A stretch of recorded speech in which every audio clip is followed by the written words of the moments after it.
Hey guys, I'm FatBuddyCat, and this is my Chinese dual sport.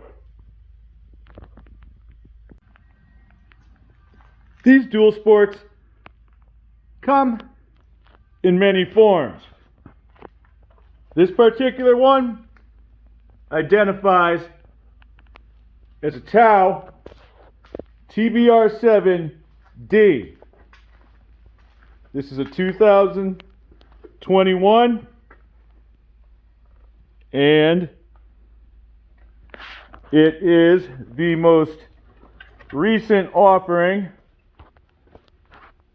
from Tao Motor.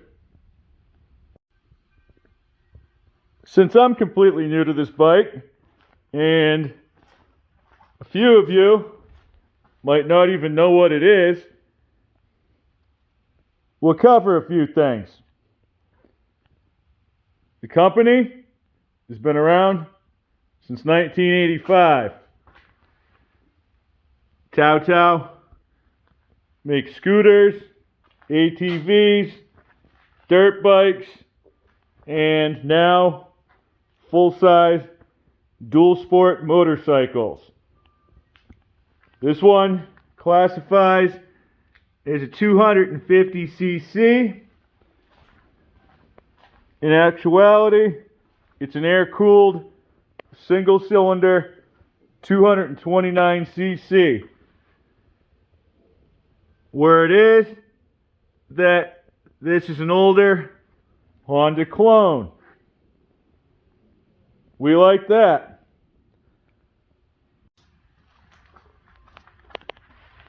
This bike features a 5-speed manual transmission,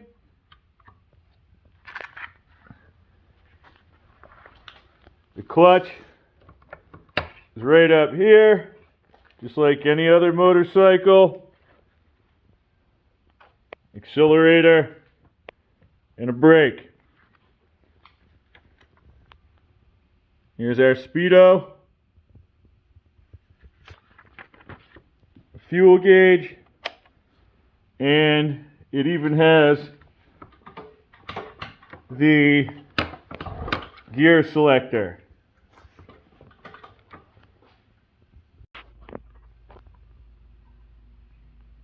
The horn is pretty embarrassing, but that is nothing compared to this. Oh yeah.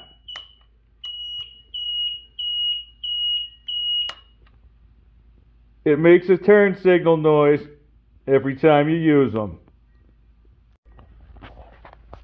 The TBR7-D is carbureted. It's got the equivalent of a PZ30 on its stock. We have on, reserve, and off. So that's the on position. This tank is pretty close to full. It holds 3.3 US gallons. You have a kill switch over here.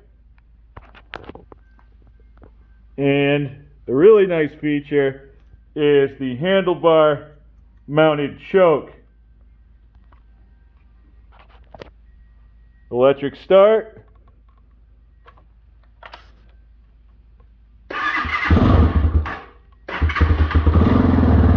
It's very cold, but it starts right up.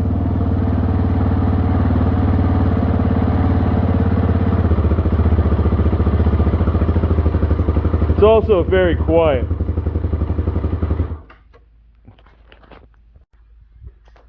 If the electric start poops out on you, this bike does come with a kickstart.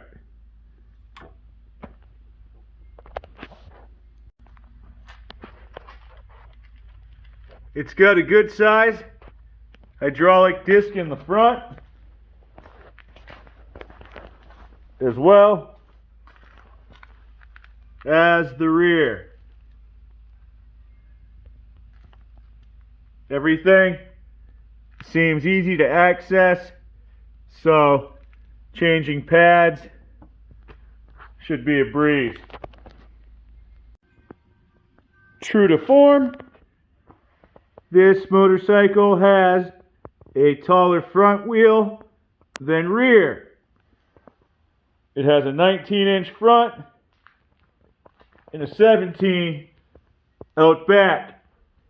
The TBR7-D is equipped with a dual sport tire that I would say is best suited for slower paved roads, dirt roads, and some light trail work. This motorcycle weighs in at a claimed 286 pounds, so just south of 300 for a full-size bike isn't too bad. The load capacity is about 400 pounds. On the low side, the seat is at about 34 inches. It's not short by any means.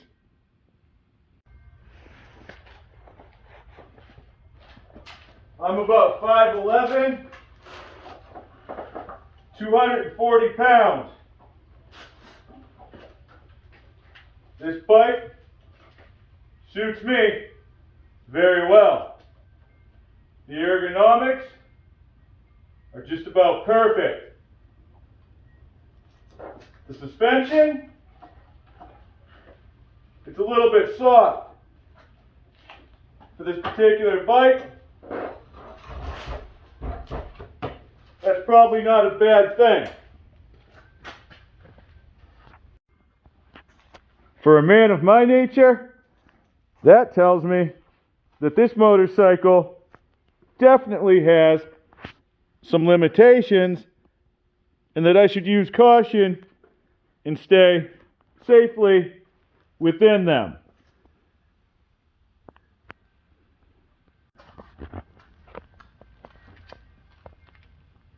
The rear shock is preload adjustable, which can lower the seat height. There's also some spacers that can be removed from the fork, and an adjustment can be made at the top of the fork tubes.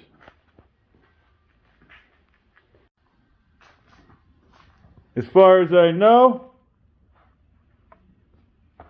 this thing is 49 state street legal, California being the only place that's going to give you any flack. The Hawk 250 and the Tao 250 share a lot of similarities. The most important one being the fun factor. There is a pretty large following on these Chinese dual sports, and what it's all about really is taking a very basic bike and making it your very own. So, as much as we might love these beautiful brush guards and generic dirt bike grips,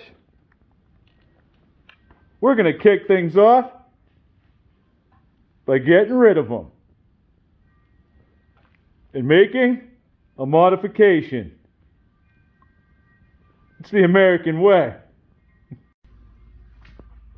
These brush guards seem to be somewhat integrated with the stock grip system. So I guess my first move will be removing the screw here and the mount that holds them to the actual handlebars.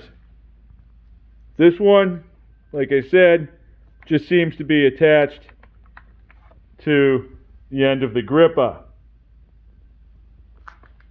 Looks like a Phillips head screwdriver is going to get me pretty far here.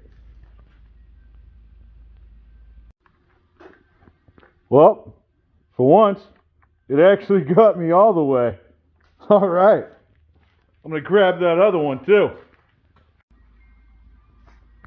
Oh, that took me all of 3 minutes for both sides.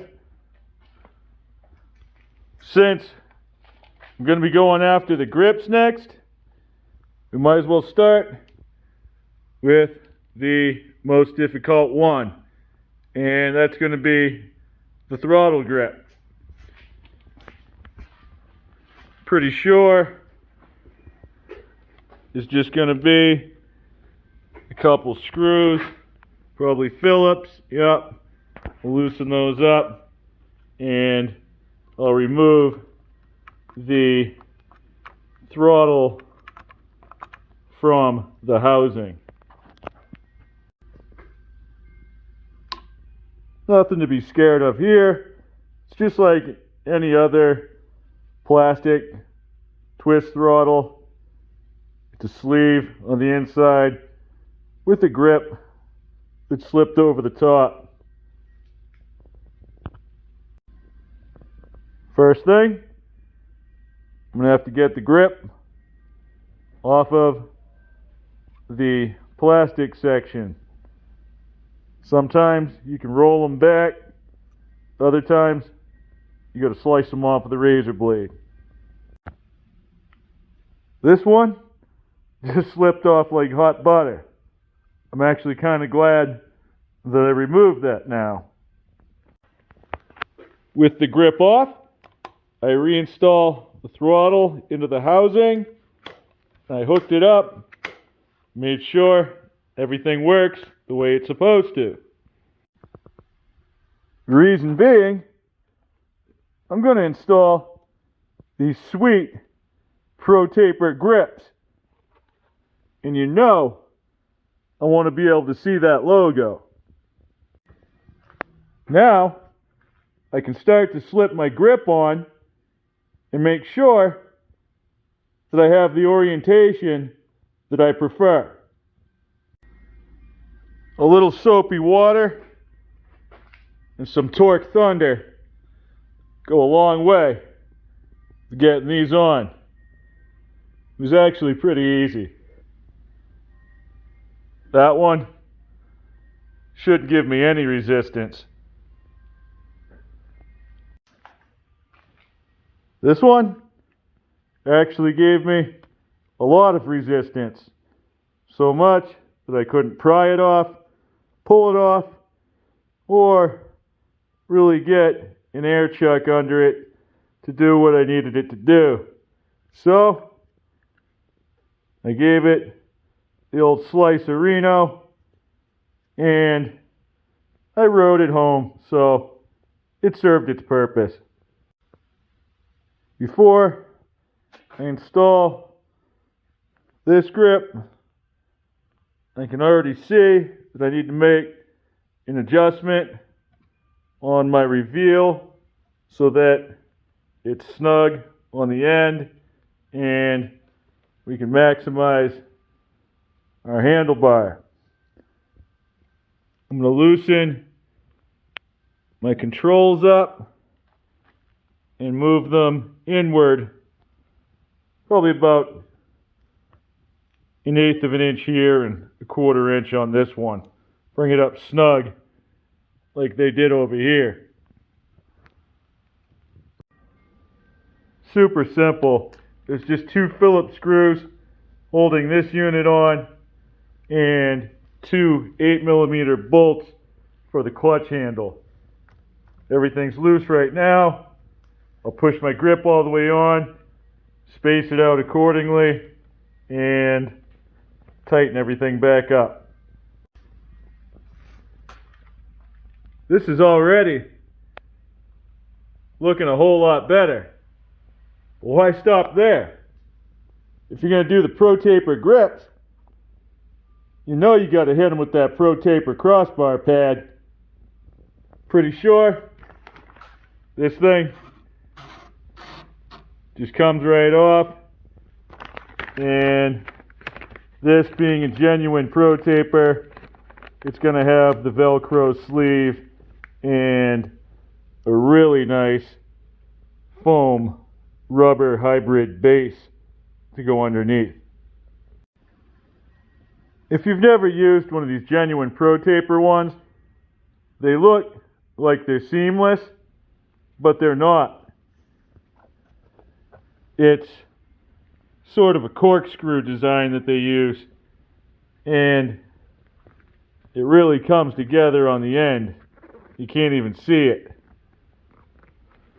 Pretty nice. A little trickier to get on, but we got this. With the base installed on the stock crossbar, it's not quite as snug as I'd like to see.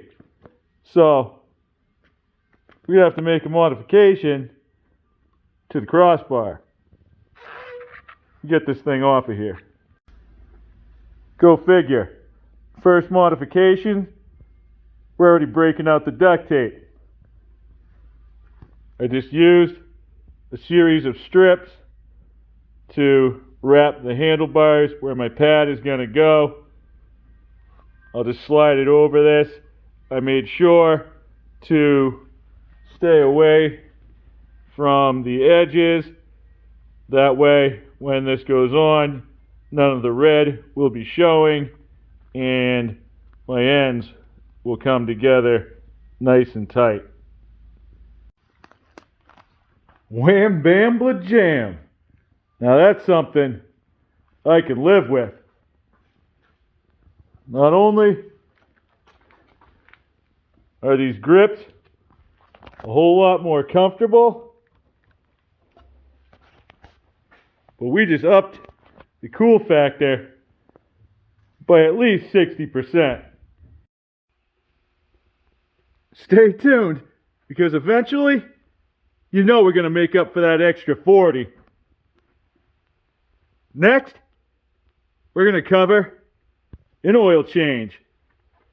Because as always, it's a work in progress. Have a good night, guys. Thanks for watching. Now catch you on the next one.